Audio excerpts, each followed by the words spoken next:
तगड़ा समझते हो? हैं? हाँ, यानी आपसे वह बहुत अच्छा है, तेरे से कभी भी दिखावट नहीं करता। और आप लोगों में दिखावट की बीमारी आम तौर से है, बुरा न मानियो। सही सही बताना ये हमारी बीमारी है। हम इसकी चिकित्सा कभी भी नहीं करवाते। तब उसको लगा जो परिवार के साथ हो करके आया है, आना पड़ा है, ये क्या देख रहा हूं, हमारी सोच ही गड़बड़ है। जिसको मैं ही देव कहता था और प्रतिदिन उसी के माध्यम से मेरा सम्मान बढ़ता चला जाता था, आज वह देवों के भी देव यहाँ हैं, शीघ्र पधारो, आओ देव। समय पर पंक्ति याद आना भी पुण्य का उदय रहता है। कभी कभी सोचता हूँ ये लोग रसोई बनाए ही नहीं और खूब उड़ा रहे हैं और मैं देखता रह जाता हूँ। रसोई बनाई हमने और खा रहे ये लोग।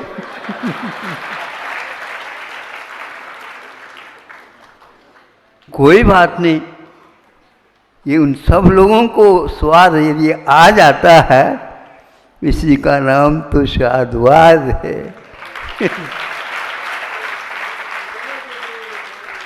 इसका हिस्सा हमें भी तो मिलेगा, मिलेगा। तब वह कहता है मैं गलत था, आज मेरे देव भी जिनके चरणों में झुक रहे हैं और अपने आप को भूल गए हैं, इस वैभव को धूल की भांति चढ़ा रहे हैं, इसमें कुछ नहीं।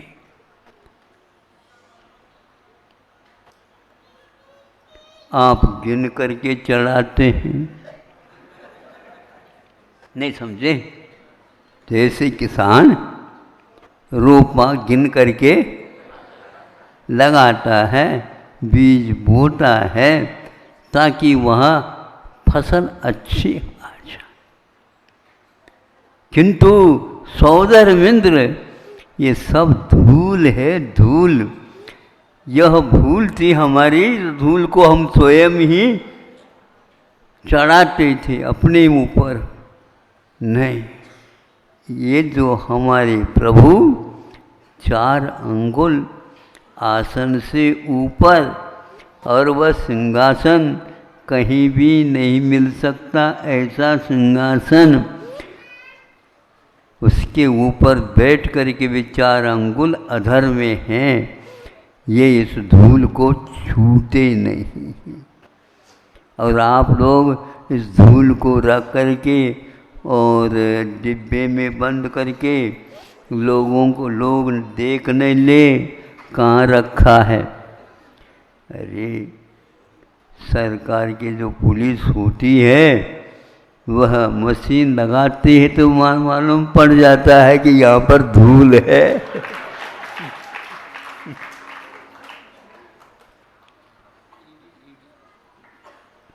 तब जाकर के प्रभु के चरणों में वह नमोस्तु करता है।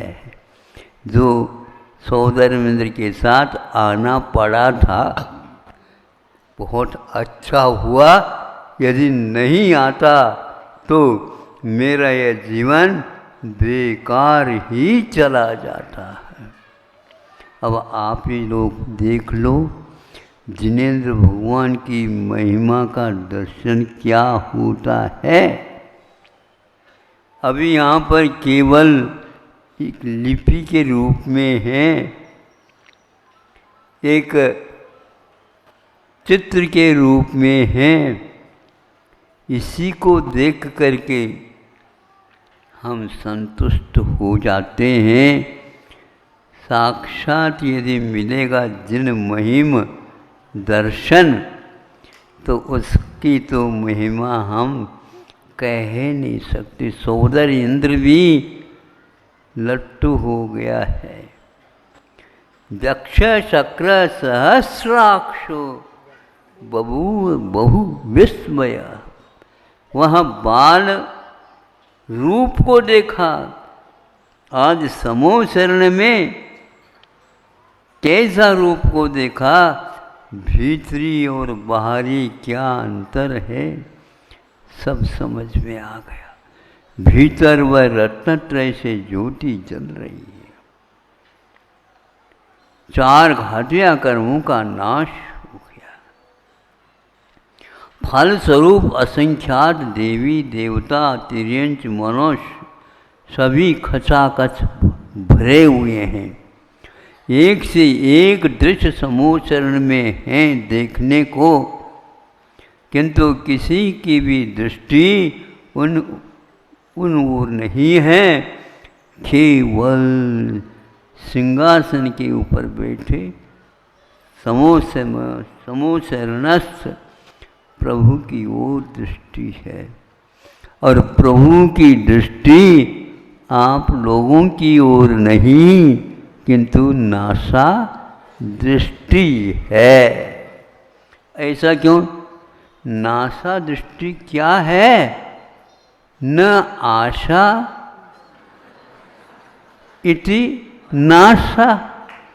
नासा जिस आशा से रहित जिसकी नासा हो गई है, ऐसे नासा दृष्टि वाले प्रभु आपकी ओर नहीं देख रहे हैं। आपको देखने से मिलने वाला क्या है?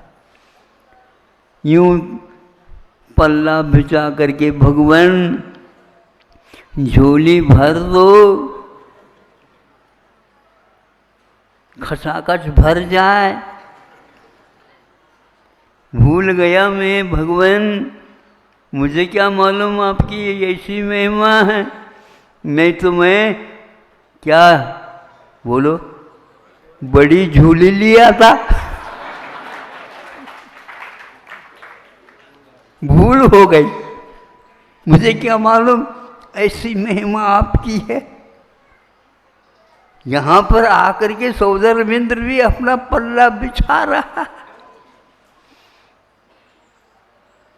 एक तरफ राग, एक तरफ वीत राग, एक तरफ जड़, एक तरफ चेतन है।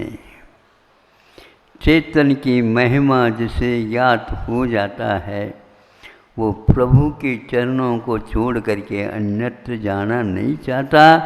क्योंकि ये कृपा आपकी है प्रभु, जो हमें दिशा बोध दे दी। तब सम्यक दर्शन उसको साक्षात होता है। इसको सर्वार्थ सिद्धिकार ने कहा जिन महिम दर्शन। आप लोगों को ये अभी जो वेदी में लिख रखी है, और जहाँ कहीं भी वेदी निर्माण हो रहे हैं और उनमें रखेंगे, ये केवल उनके लिपि हैं, चित्र हैं। इन चित्रों के माध्यम से ही हमें आज सम्यक दर्शन यहाँ से भी होती है, और वहाँ साक्षात वहाँ से भी होती है। साक्षात यदि होती है, शाही सम्यक दर्शन होता है, और असाक्षात यदि होता है, उपशम अथवा शायोपशमिक सम्यक दर्शन होता। ये भी दोनों में से एक हो जाए तो भी काफ़ी है। इसलिए इस महिमा से जिसने अपने आप के जीवन को सुसंस्कृत कर दिया, शोभित कर दिया और आह्लादित हो गया कि क्या करें हम, कुछ नहीं करना है, हमें कषायों का उन्मूलन करना है। क्योंकि उनके पास कषाय नहीं है और हम कषायों से भरे हुए हैं। भगवान एक बार भी ये वैष्णव दर्शन प्राप्त होता है तो आचार्य कहते हैं मुक्ति तो अवश्य मिलेगी एक दिन, ऐसी यह दृष्टि है। अब ज़्यादा तो हम कह नहीं सकते। कल तो देवों के रिद्धि सिद्धि देख करके सम्यक दर्शन हुआ। आज देवादिदेव के चरणों में नतमस्तक होता हुआ, अपना किरीट चढ़ाता हुआ मैं अपने देव को भी देख रहा हूँ। वास्तविक देव तो सामने बैठे हैं और वह देव के ये दास के समान हैं। मैं इन्हीं को देव मानता आया और तब से इस वैभव को उन्होंने अपना जीवन का लक्ष्य नहीं, किंतु जिससे भव नष्ट हो जाए ऐसा वैभव तो यह तीर्थंकरों के चरणों में है। आप लोगों को जाना चाहते हो आप वहाँ पर? हाँ, पहले यहाँ पर अपने अपने मुकुट चढ़ाना सीख लो, फिर बाद में मैं आशीर्वाद दूंगा। तुम झोली लेकर के जाओगे तो ठीक नहीं, क्योंकि झोली तो झोली है। आप उसमें कुछ न कुछ समय के बाद उसमें से छेद पड़ जाएगा तो सारा का सारा आपका नीचे चला जाएगा। ऐसे आप झोली नहीं, किंतु जो स्वरूप है तद्गुण लब्धये सदा वंदे। हे भगवान, आपके गुणों के समान ही हमारे गुण भी प्रकट हो जाए। हम चाहते नहीं आपसे, बस जैसे आप में प्रकट हो गए हैं वैसे ही हमारे भीतर भी प्रकट हो जाए, और कुछ भी दर्शन का उद्देश्य नहीं होता है। इस प्रकार जिनेंद्र भगवान की महिमा देख करके कई लोगों को सम्यक दर्शन हो जाता है। कुछ करने की आवश्यकता नहीं पड़ती है। ऐसा यह दर्शन हम लोगों के लिए हमेशा हमेशा उपलब्ध हो बना रहे, और एक दिन हम रत्नत्रय को पूर्ण प्राप्त करके उन्हीं जैसे महावीर भगवान जैसे 24 भगवान जैसे हमारा भी स्वरूप प्रकट हो जाए। अहिंसा परमो धर्म की क्षेत्र काल भाव के निमित्त से कार्य हुआ करते हैं।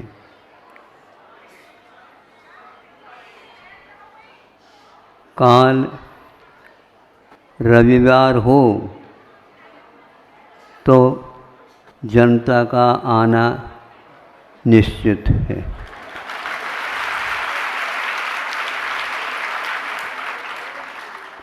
अब जनता का आना निश्चित है तो कभी कभी प्रवचन भी निश्चित है।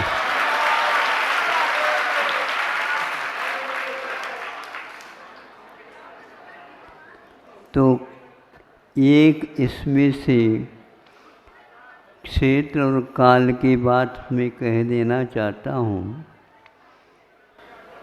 आप लोग समझे कार्य की व्यवस्था में क्या क्या आवश्यक होता है। तो एक व्यक्ति ने बताया, आप लोग सुन रहे हैं क्या? लाइटिंग कर रहे हैं, देखो वहाँ पर। यह सभा भवन है और धार्मिक सभा भवन है। इसमें आप लोग इस बात को समझ लिए, हम इतने दूर से आए हैं और फोटो कर लेने के लिए नहीं आए, कुछ समझने के लिए आए। कितने फोटो लिए हैं आप लोगों को ज्ञात ही नहीं, कितने रील भर गए हैं आपको ज्ञात ही नहीं। बस अब इतने हम महत्वाकांक्षी हैं। तो उस दृश्य के बारे में मैं बता दूं, बियावान जंगल है और बीच में से रोड है, पथ है। इधर भी देखते हैं तो ऊंचे ऊंचे पेड़ लगे हैं, इधर भी ऊंचे ऊंचे पेड़ लगे हैं और पहाड़ियाँ भी हैं। एक व्यक्ति उसमें से आया, व्यक्ति मनुष्य नहीं, वह भी मनुष्य जैसे प्राणी है। ऊपर से तो उसको व्याघ्र बोलते हैं। आया, दोनों तरफ देखा, कोई मनुष्य होगा तो वह तो भागेगा, और भागने का तो वहाँ पर कोई चारा था ही नहीं।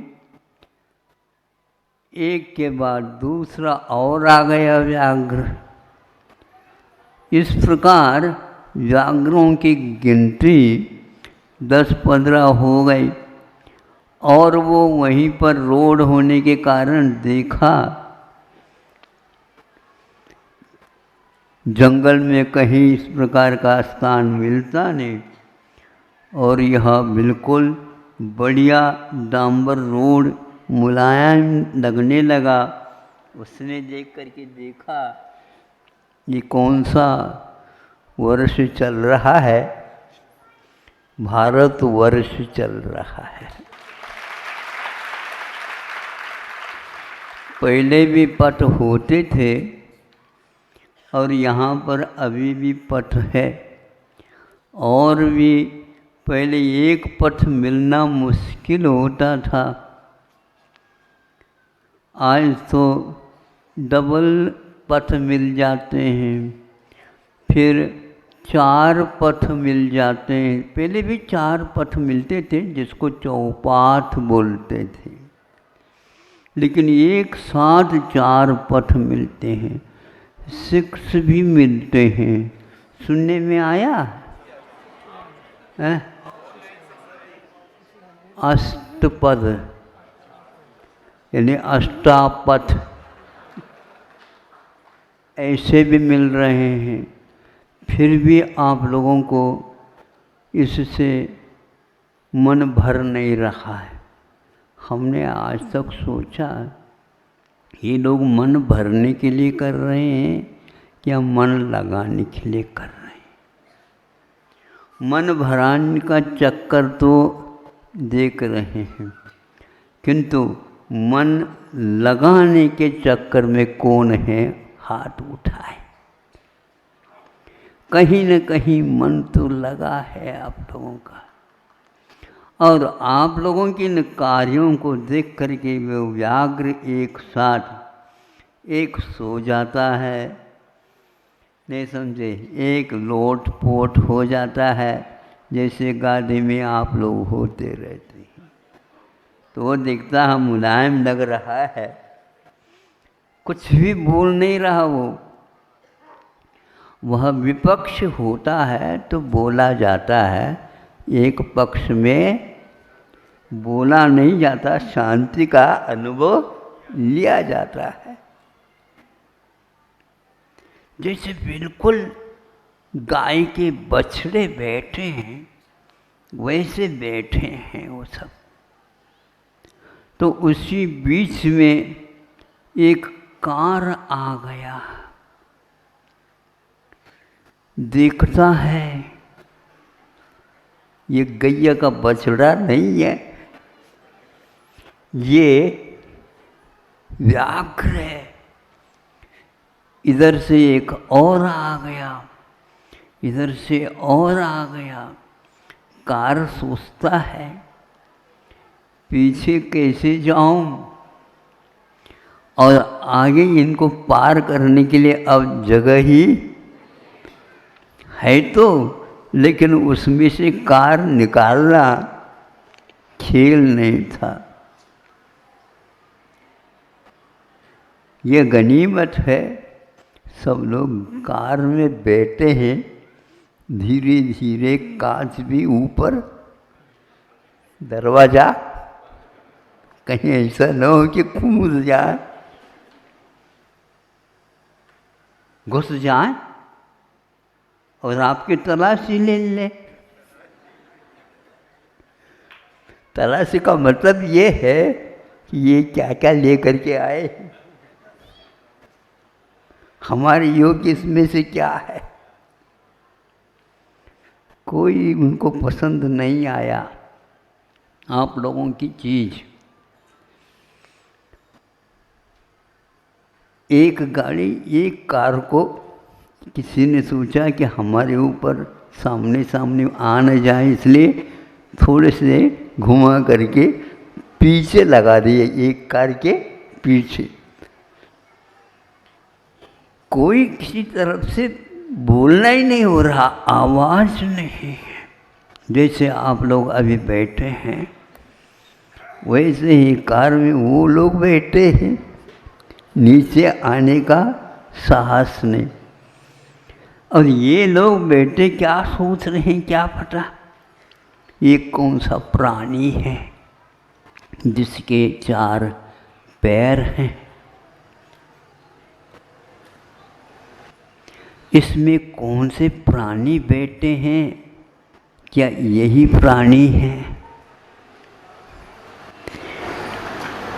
कोई आवाज़ ही नहीं करते और हमारी आवाज़ भी बंद से हो गई।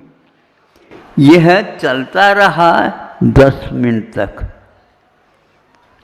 जैसे आप लोग के दिन 10 मिनट भी मिल जाए तो काफ़ी है।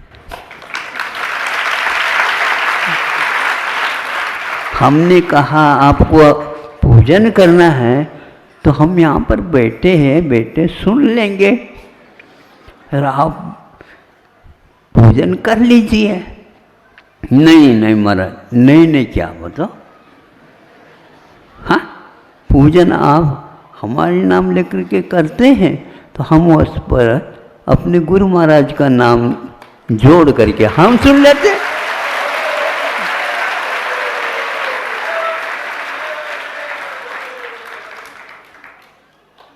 और जब आप चढ़ाते हैं जो बोल करके वही हम चढ़ा देते हैं। ऐसा हमारा काम चलता है।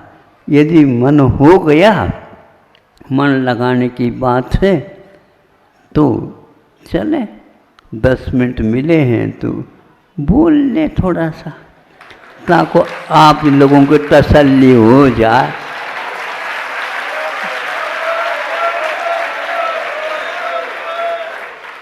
सुनो, इस प्रकार वह प्रोग्राम देखा क्षेत्र का। हमेशा हमेशा वे हिंसक ही होते हैं, ये भूल जाओ। और आप हमेशा अहिंसक ही बने रहते हैं, ये भी भूल जाओ।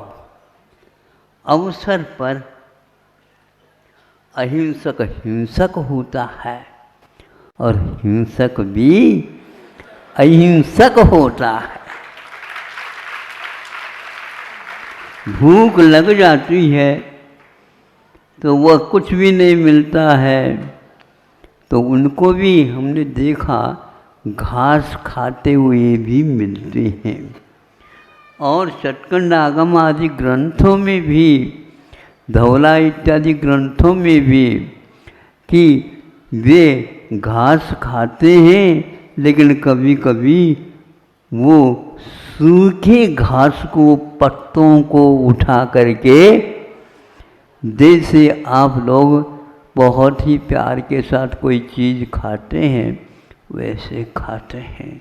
तब लगा आपसे भी वो बढ़ कर के काम कर रहे हैं। वह कथा वहाँ पर इसलिए रखी गई है कि उसने भी संलेखना धारण की थी और वह एकमात्र पत्तों को ही खा करके रहता। घर में जब वह गया बेटा, एक दिन वह खाया ही नहीं, तो सब परिवार के जो व्याघ्र थे वो पूछने लगे क्यों, क्या नहीं, आप क्या चाहते बताओ, हम वही ला करके दे दें। कोई अच्छे अच्छे फल लेकर के आया, दिखाया, फल नहीं खाया, कुछ भी नहीं खाया। एक दिन यूं ही चला गया। उन लोगों को चिंता हुई, हमारा एक सदस्य परिवार का क्या चाहता पता नहीं, हम तो भोजन करेंगे ही लेकिन यह नहीं करेगा तो क्या होगा, आप भी कर लो उपवास। नहीं, उपवास तो हम नहीं कर सकते। फिर दूरवास करो। उपवास यदि नहीं कर सकोगे, उप मैंने पास होता, आप लोगों को किसी ने सुनाया नहीं। आप पास रहते हैं, रहना चाहते हैं या दूर रहना चाहते हैं? पास है, लेकिन दूर से तो आए हो आप, और भूल करके हमारे पास आ गए हो आप।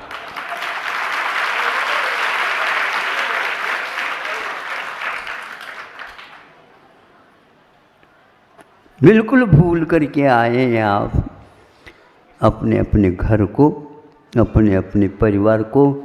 और इस समय यदि संकल्प से जब तक घर नहीं जाएंगे तब तक घर की चिंता नहीं करेंगे, क्योंकि हम आए हैं महाराज जी के प्रवचन सुनने के लिए, दर्शन करने के लिए आए हैं, तो हम भी दर्शन देने के लिए आए।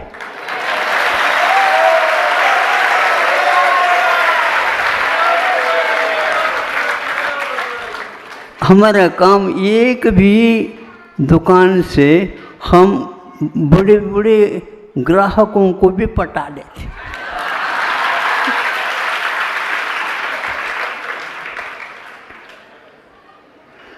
आप गिनते हैं और हम फावड़ा लगा करके गिनते।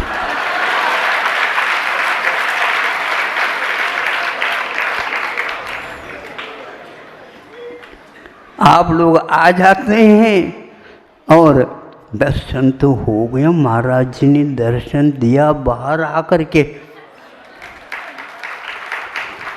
क्योंकि आप लोगों को वह बैठने के लिए आप लोगों का स्थान है, हम वहाँ पर कैसे बैठ सकते हैं, इसलिए हम भीतर बैठे थे। दर्शन दे दिया तो एक व्यक्ति ने कहा जीवन सफल हो गया।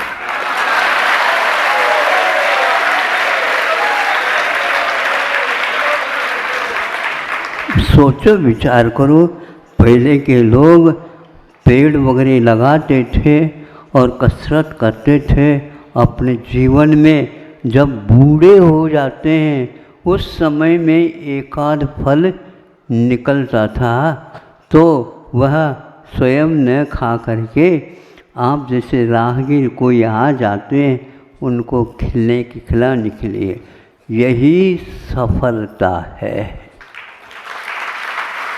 हम स्वयं खाएं, हमने लगाए पेड़, इसमें सफलता नहीं है कि एक बार लगाओ और बैठ करके स्वर्गों में जा करके खाओ। यहाँ पर क्या मिलता है, राहगीर को थोड़ी छाया मिल जाए, कुछ महक मिल जाए, कुछ सोचने के लिए वह क्षेत्र बाध्य कर दे।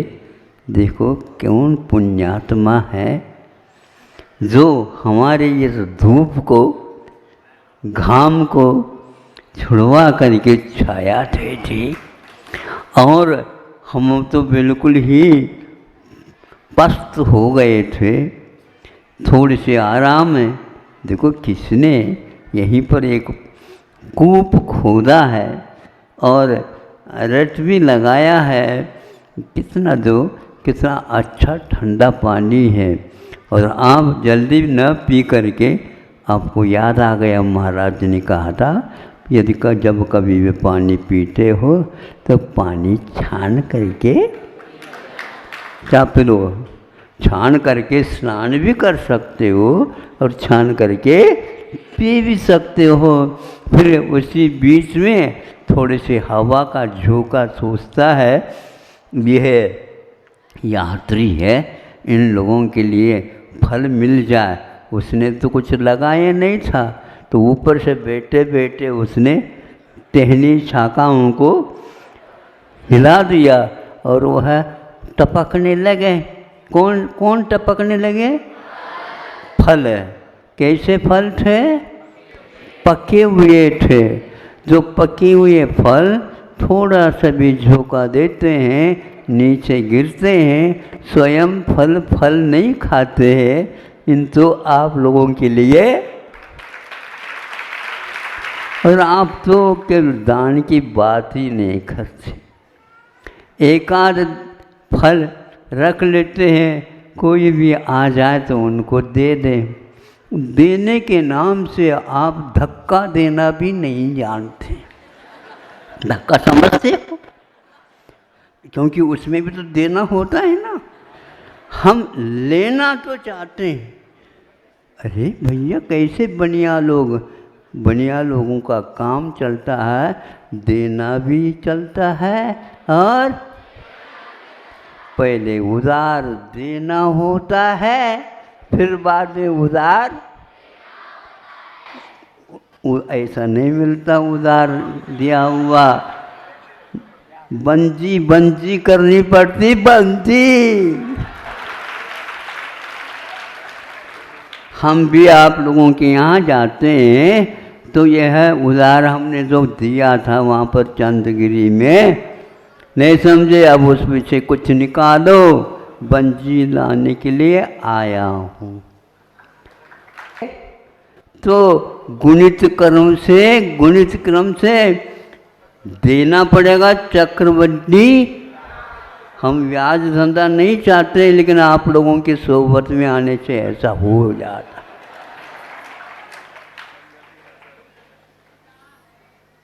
ये हो गया हमारे 10 मिनट का उपदेश।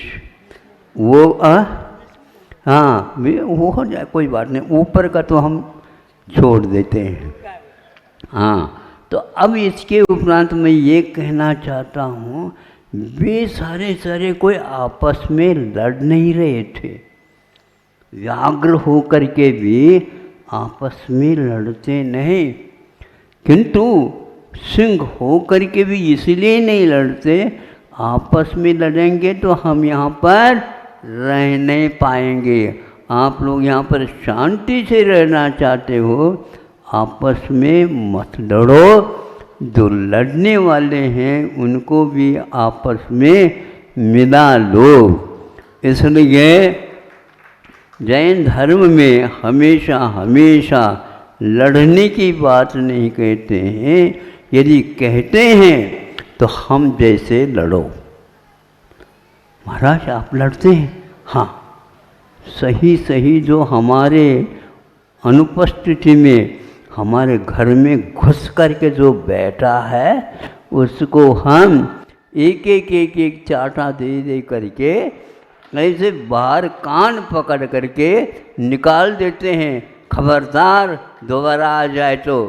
अनंत काल के लिए लड़ाई सीखी है आचार्य ज्ञान सागर महाराज जी से, और उनको याद करके मैं अपने शत्रुओं को दूर भगाने का प्रयास करता हूँ और साथी बनाने का भी प्रयास करता हूँ। यदि चाहो तो आप हमारे परिवार में शामिल हो सकते। अहिंसा परमो धर्म।